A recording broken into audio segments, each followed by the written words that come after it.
This is Just a Few Questions. I'm Marc Sims. My guest is Rafael Mangual. He is a fellow at the Manhattan Institute and the editor of City Journal. Welcome to the show, Rafael Mangual. Thanks so much for having me. All right. Did I say your name correctly? So say it for everybody. Rafael Mangual. Man, Dan, you say. See, you got the rolling R going. I never could get the rolling R. It's okay. I'm so happy that you're here. We're gonna be in and out of your hair, and you say you're traveling back home to see with your family, which so I'm gonna be. We'll be quick as possible. So here's the Sounds good. question: Can you tell us a little bit about your book, Criminal Injustice?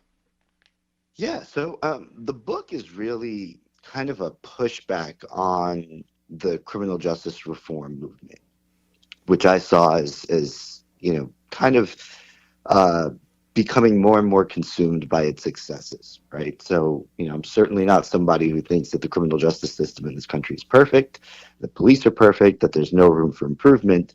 But what I've seen over the last 10 years doing this work is that movement has kind of been consumed by the most extreme elements. And so we've gotten to a point in which the sort of normal and mainstream policy initiatives being pushed by the reform community are actually quite dangerous. And I wanted to, explain to readers what the criminal justice movement was getting wrong. And as I saw it, there are really kind of three core things, narratives, I guess you could call them, that are undergirding the excesses of the criminal justice reform movement. And one is the idea that we have a mass incarceration problem. There's certainly there's certainly a subset of the people who are in jails and prisons who don't belong there. But what I wanted to get the public to understand is that there's a larger subset of the general public, people who are not in jail and prison, who do belong in jail or prison. And I wanted to work that out through the data and illustrate that for readers. The other, sort of core narrative that I wanted to push back on was this idea that American policing is characterized by unjustifiable violence. Again, police are not perfect. There are certainly police officers who abuse their authority and who use force in situations in which force is not warranted. But in the vast majority of cases, police do their jobs very well, and they do them lawfully. And I wanted to sort of leverage data to get the public to see that. I mean, one of the sort of most obvious examples is that if you look at deadly force, which is often the focus of the reform debate, it turns out that police use deadly force, both justified and unjustified, in just 0.03% of all arrests that they make. Now, I'm not a mathematician, but 99 plus percent of the time seems like a pretty good record to me, especially when you consider that that number is what you get before you disaggregate lawful from unlawful uses of deadly force. And then, the last question, or the last narrative, which is really, kind of the big one that I think is the thing that's driving the criminal justice reform movement the hardest, is this idea of systemic racism in the criminal justice system. Again, there is no denying that there are disparities in the criminal justice system. There are disparities in enforcement. We see them everywhere, particularly between black and white. Black men in this country are 5 times more likely than their white counterparts to be incarcerated. They're more likely to be arrested. They're more likely to be prosecuted.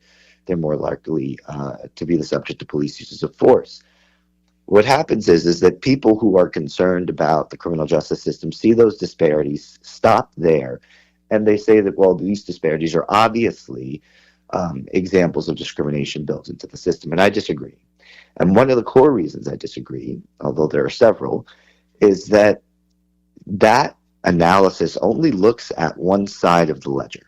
It only looks at enforcement as if that's the only output of the criminal justice system, and it's not. Right? When police do their job, crime goes down.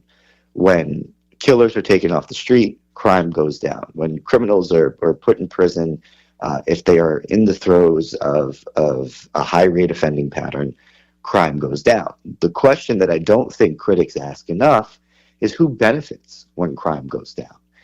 And my argument was that actually needed to get included in the analysis with respect to systemic racism. And so when you hear that term, systemic racism, understand that almost always the people who are lobbing that accusation at the system are not actually considering the fact that when crime goes down, the disproportionate beneficiaries are the black and brown communities that they say are being targeted. And that leaves us with an interesting question, which is why on earth would a system that's allegedly designed for the specific oppression of Black and brown communities so disproportionately benefit those communities when the system achieves its stated ends? And if you look at the homicide decline between 1990 and 2014, much of which was attributable to an uptick in incarceration and an uptick in policing, um, you'll see that the benefits associated with that decline are disproportionately enjoyed by Black men who saw a life expectancy gain of a full year compared to just zero point 0.1 years for white men over that same period.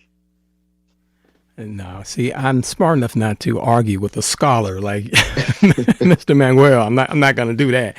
But I may double back on some of that stuff. But let's talk about the reason why I brought you here. Here we go. Let's have fun with this one, Professor. I like to say Professor because you sound like a professor. If you were mayor of Chicago, how would you drastically, whatever, reduce neighborhood crime in the city of Chicago? There are a few things. One of the biggest problems that's currently facing the city of Chicago right now is that they, like much of the country, are dealing with a massive, massive shortage of police. So the recruitment and retention crisis that's been affecting departments around the country has hit the Chicago Police Department very, very hard. I wrote a piece for City Journal not too long ago, published in the spring issue of the magazine, and talked a lot about the shortage of policing around the country. And I got some information from a source of mine in Chicago, which really troublingly showed that in the 5th District, which is one of the South Side police districts, on several different days 2 years ago and last year as well, there were multiple shifts that were severely understaffed. And by severely, I mean, I'm talking cars that should have been assigned to 10 beats. There were only 2 beats with cars assigned to them. Or in other precincts where, 8 beats should have had cars assigned to them, you're only seeing 3 or 4. And that's going to have massive, massive effects. It's going to affect things like response times, which have been going up in cities around the country, including Chicago. It's going to affect clearance rates, the rate at which an arrest is made conditional on a crime being committed. It's also going to affect the deterrence factor, right? So if you see fewer police, you know that they're not out there in as many numbers, and you're a criminal offender, you're much more likely to continue offending. And so one of the sort of most persistent findings in the criminological literature is that more police means less crime. And so order of business number 1 in Chicago is you need more cops. One of the ways to do that, increase pay, increase recruitment and retention bonuses, and do everything possible to create a pipeline of good, capable officers into that department. The other big problem in Chicago, particularly with street crime, is that what you see, particularly in the violent crime categories like carjackings, homicides and attempted homicides, shootings, etc., is that these offenses are consistently committed by people who have very, very, very lengthy and troubling criminal histories. These are people with 10, 20, 30 prior arrests who are out on probation, out on parole, out on pretrial release, who've had multiple run-ins with the law and are still on the street, right? So in the city of Chicago, the average homicide or shooting suspect has 12 prior arrests. Almost 1 in 5 have more than 20 prior arrests. So what does that tell us? It tells us that the system is not doing enough to draw a line with respect to repeated criminal offending. And so one thing that the city of Chicago would benefit from is a statewide initiative to institute something akin to a 3 strikes policy. Now, maybe 3 is not the right number. I'll leave that up to the legislature, but something has to be done to basically identify a point beyond which cities like Chicago are no longer going to tolerate repeated criminal offending. So, I'm all for second chances.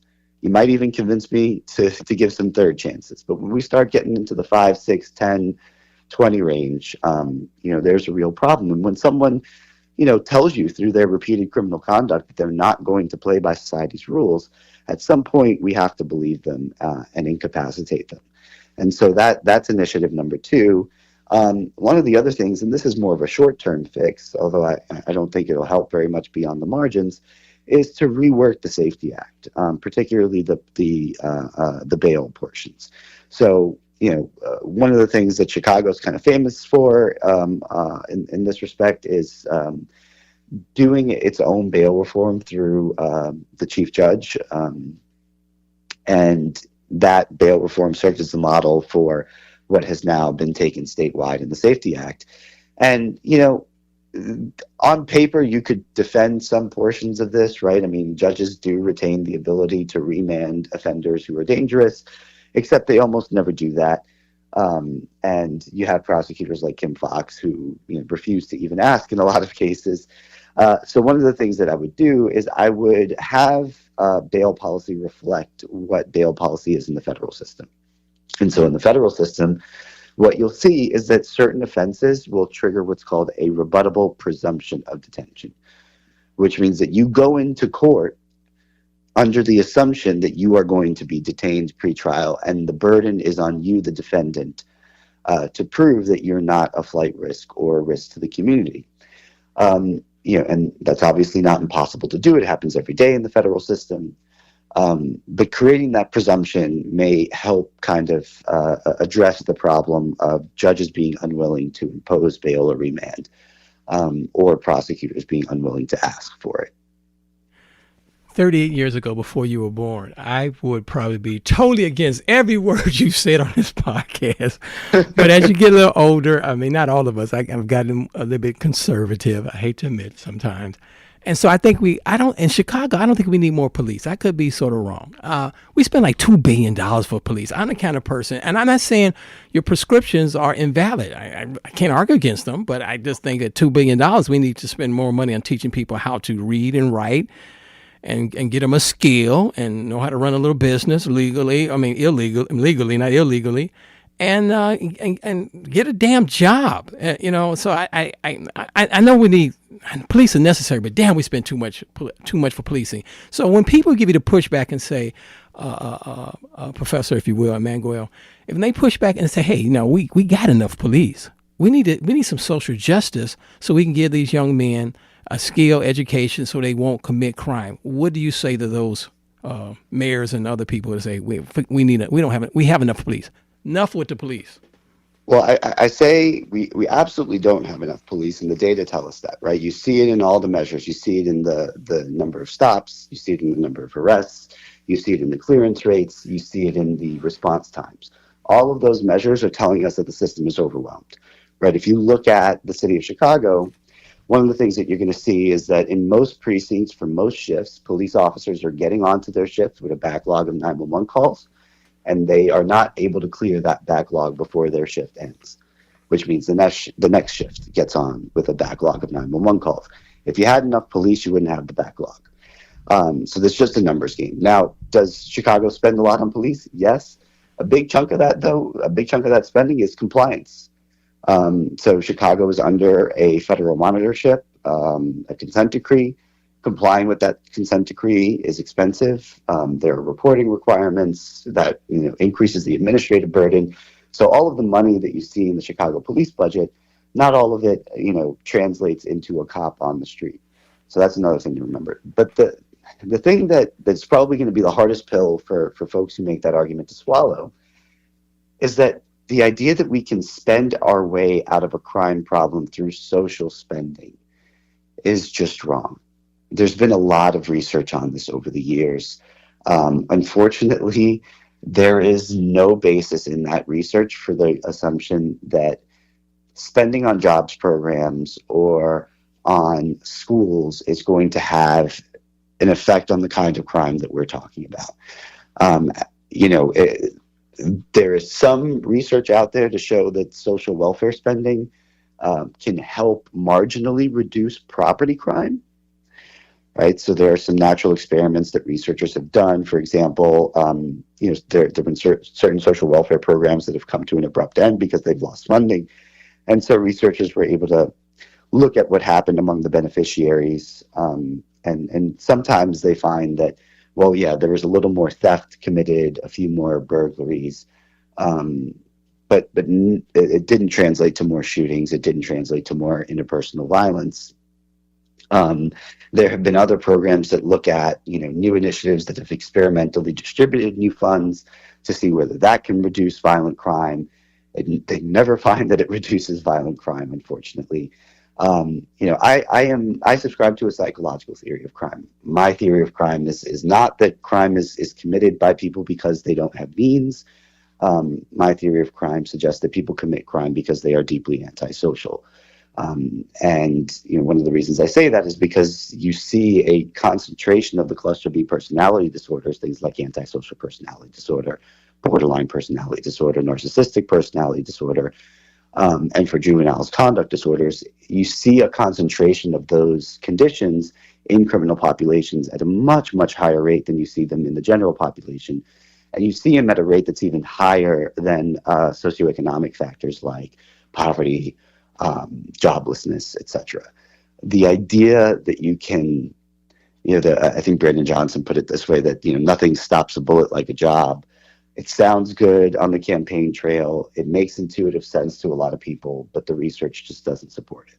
Yeah, well, I agree. Some people are beyond reform. They're beyond reason. Some people just criminals. They've been committing crime for like 10, 20, 30 years. They keep getting out.